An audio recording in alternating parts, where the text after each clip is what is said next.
called chaga, also known as the clinker fungus, and its scientific name is Ainonotus obliquus. This grows on living birch trees and eventually brings about their death.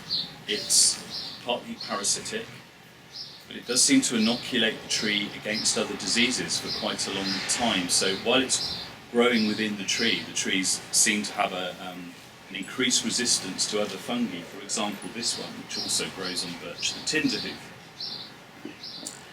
But eventually it structurally weakens the tree, and the tree does tend to then snap off in a high wind or something like that. So it does tend to lead to the premature death of the tree eventually. Chaga has been used in traditional Siberian folk medicine to promote longevity, increase, I suppose, vitality, and also particularly with men to increase their libido, particularly with older men. And in Siberia, one traditional way of taking the chaga mushroom was to steep it in vodka and effectively make a tincture from the mushroom. And then as many drops of tincture are taken as years that a person has lived. Okay, so if by the time you've reached 60 years or 70 years of age, you're probably taking a fair bit of it. In vodka, of course, which is not always a bad thing. Polysaccharides are found in nature, they're found in cereals, they're found in yeasts and fungi, they're found in all sorts of places.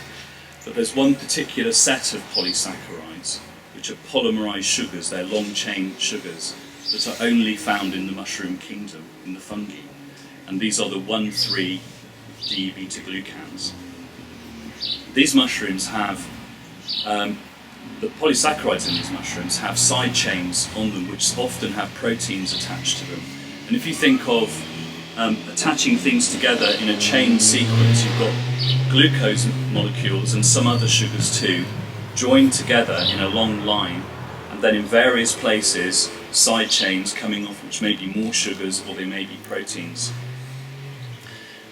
This structure results in a vast array of different compounds. Most of them have never been catalogued or named or identified.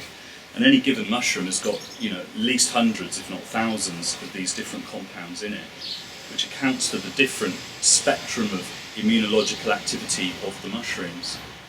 They're also comprised of another substance which is very, very hard, called chitin. And chitin is particularly prevalent in these very woody bracket fungi, the ones that feel like wood. That's not wood going on there, that's not lignin that you would find in wood, that's chitin. And the thing about cell walls that are made of chitin is, it's difficult enough to get the polysaccharides from the mushrooms to dissolve, but chitin is really tough stuff, and that's why things like chaga, for example, need to be slowly simmered for a very, very long time in order to extract the polysaccharides. Because you can't just dissolve it in water and pour water on it and make a cup of tea. It doesn't really work very well. To actually get a decent extraction, it requires prolonged heating in water. It takes a long time. And the cell walls are the reason for that. They're very tough.